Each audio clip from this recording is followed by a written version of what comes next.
Hello. It's been a little while since I've been here for Coaching with Sarah Calls, so I'm catching up today.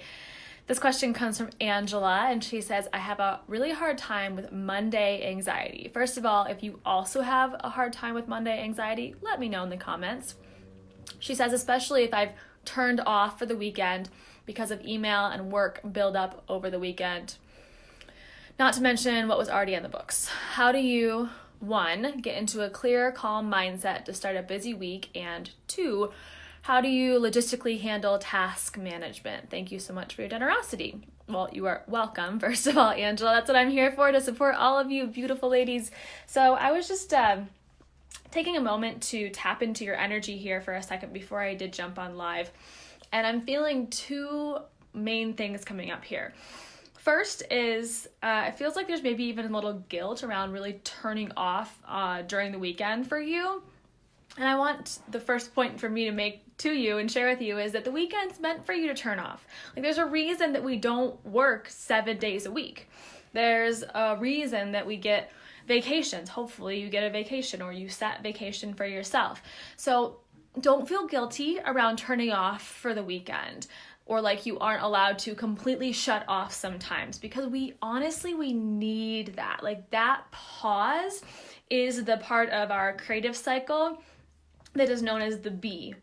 And the B is when we are able to simply let go of, process, digest everything that we've been experiencing over the last, in this example, 5 days. And we need to be able to step away from it in order to let that process and digestion happen. And then we get to regroup. We get to reset maybe some intentions, clear our minds, move into this place of joy, and then, start again. Like, there's these cycles over and over and over again we see in our lives. There's a cycle of a year, there's a cycle of a week, there's a cycle of the moon, there's a cycle of the seasons, there's a cycle of our menstrual cycle as women. So just honor the cycle that is Monday and the cycle that is the weekend, and know that there's no need to feel guilt or shame around turning off during the weekend. The second thing, as I was tapping into your energy, Angela, is that if there's what we call like the Sunday blues, that like Sunday evening creeps around and you're like, you're feeling sad and down, and Monday's right around the corner, or a case of the Mondays, right? Like, we've seen tons of memes all about how we hate Mondays, or the just like energy of get me to Friday. It's the freaking weekend, baby, right? About to have me some fun. And if you feel like you're constantly in that state of mind of Sunday blues, like, what did I call it? Case of the Mondays, then you might also not be in complete alignment in your life. Okay. So this is more of that hard love, hard truth of what's out of alignment, girl. Like, what's not feeling good. So here's a couple tips that I hope might help you. Let Sunday night be for the grounding yourself for the week ahead. Honor the cycle of our 7-day week. And yes, emails maybe have built up over the weekend, and that when you go into the office or wherever you work from, that you're going to have to make a lot of calls, you're going to have to answer all those emails, and Mondays have this energy of just being a little more chaotic and busy, whatever that is. That is okay. But we can change the way that you look at it. We can change the way your perspective on it, and actually thank the universe for this amazing break that you just had over the weekend, so that you can walk into Monday rested and ready to go. So perform some rituals, like let your Sunday night or even every day of your week be this ritual, this ceremony, this celebration of gratitude of what you have, and allowing yourself to ground your energy so that you don't walk into Monday feeling overwhelmed before you even get there. Or in the case of many of us, we even feel that on Sunday before we've even woken up on Monday, and then you can't relax on Sunday anymore because you're already worried about Monday, right? So what are some of the things you could do, like on a Sunday night after you've just completely disconnected and you've moved into your place of bliss and joy? Well, you can set your intentions for the week.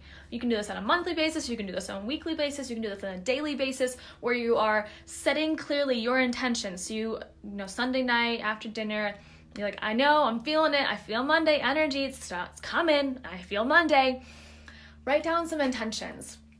Or you could write it as an affirmation, as if it's already happened. So for example, I wake up and I feel energized. I feel peaceful. I feel I feel calm. I'm ready for whatever today has to give me, whatever is in store. I know that it is of the highest good, and I choose to respond in a way that is calm and aligned and mindful versus a way that is stressed and overwhelmed and on edge.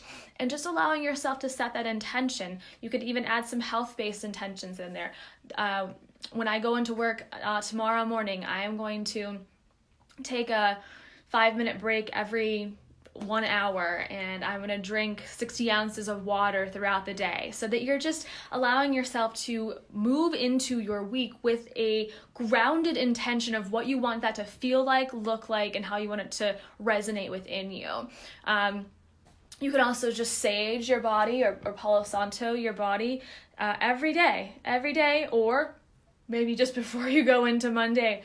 And you're letting go of all these beliefs that don't feel good and that are adding to the anxiety that is already kind of felt in the consciousness of the collective, and letting that go and being like, I don't need to carry everyone else's stressed out feelings around Monday. I'm going to let Monday be fun for me. Monday's going to be my favorite day of the week because I'm going to make it this sacred day, this fun day. I'm going to do something that makes me happy on Mondays. I'm going to start Mondays with my sage and my intentions, and then maybe you meditate. And you sink into this energy of meditation. And sometimes meditation is the last thing that you want to do when you feel like I have a huge to-do list. So you put meditation at the end, when, in fact, if you had chosen to start the day with meditation, everything else throughout the day, your day might actually feel a little bit easier. Just more flow. Flow. And that's what we want, this flow. So 20 minutes could drastically change your outlook on the rest of your day. So I would just consider adding some of these little tools into your Sunday, your Monday, your everyday, so that you are feeling more grounded and aligned. Next, let's talk about alignment in the first place. And I mentioned this before, right? So maybe there's some misalignment going on. Maybe your energy needs some shift. Maybe it needs evolution. Maybe it needs a little bit of change. It could also be that your environment needs a little bit of change or shift. So again, this is up for you to decipher on your own. Does something within you need to change so this feels better, or does something within your environment need to change so this feels better? If it is the environment, like, do you have control over that? Do you have control over your environment and your current job? And if you do, what can you do? How can you make your desk feel more sanctuary-like? How can you make it feel more aligned and something that like brings in this energy of calm for you, especially on Mondays? Maybe you are allowed to diffuse. There's diffusers you can hook into your computer that are real small, and you put that next to your computer, and you diffuse some lavender oil on Mondays, and that's your constant reminder that like all this stuff will get done eventually, but I'm going to take it one email at a time. If you don't have control over your environment in your workplace, maybe so I was mentioning that the alignment, the shift might need to happen within that environment, or the shift might need to happen within you. So maybe you would feel more aligned in a different job. And that's potentially a very big decision for you to make, but I want to plant that seed because I think we go on kind of settling for things that don't make us feel good for so long, and then we finally realize that like we're just so unaligned. And so I want you to be constantly checking in and asking yourself, what does feel good? Am I moving towards a place of peace and bliss, or am I moving into the discomfort that is adding stress and overwhelm to my body? Discomfort can help us, it can help us grow, it can help us evolve rapidly, but I don't want you in an environment that every single day you aren't able to find any peace, because that turns on your stress response, which turns into chronic low-grade state of stress, which leads to chronic illness. So think about your health in this too. And the last part of your question was, how do you logistically handle task management?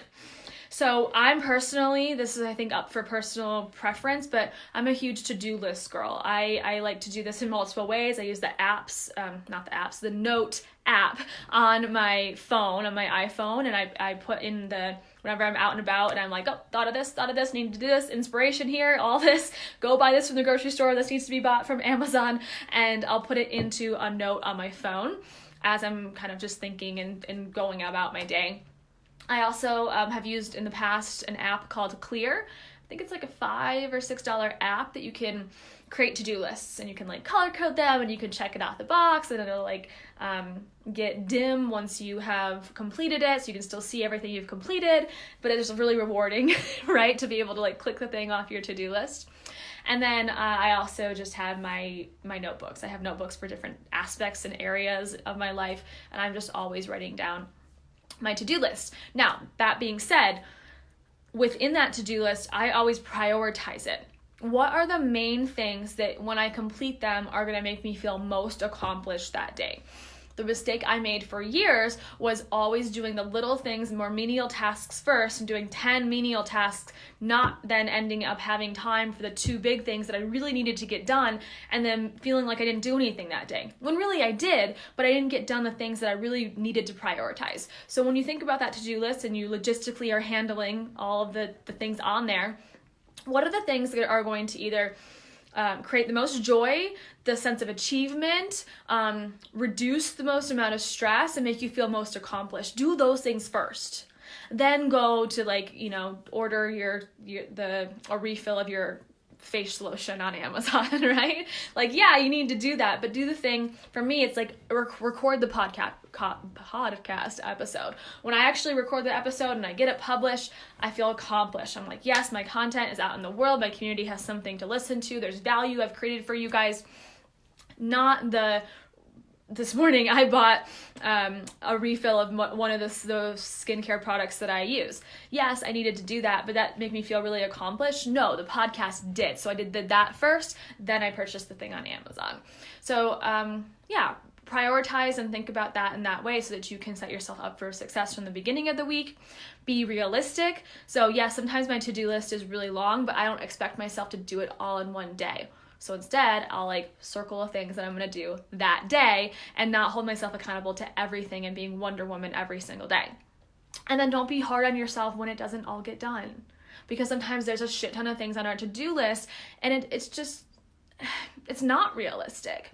So when it doesn't all get done, does not mean that you are weak or that you are not successful or that you didn't accomplish anything. It's just there probably was a lot on there to begin with. Or maybe you're just having a hard day. So give yourself a break. Don't be too hard on yourself when it doesn't all get done.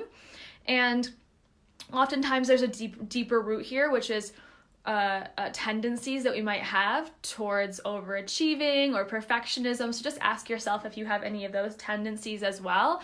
And remember to take it one step at a time, my friend. Hope this has been helpful. If you have any other questions, Angela, please let me know. Sending you lots of love. Hoping you're having an awesome Monday and killing it, girl. Love you. Bye.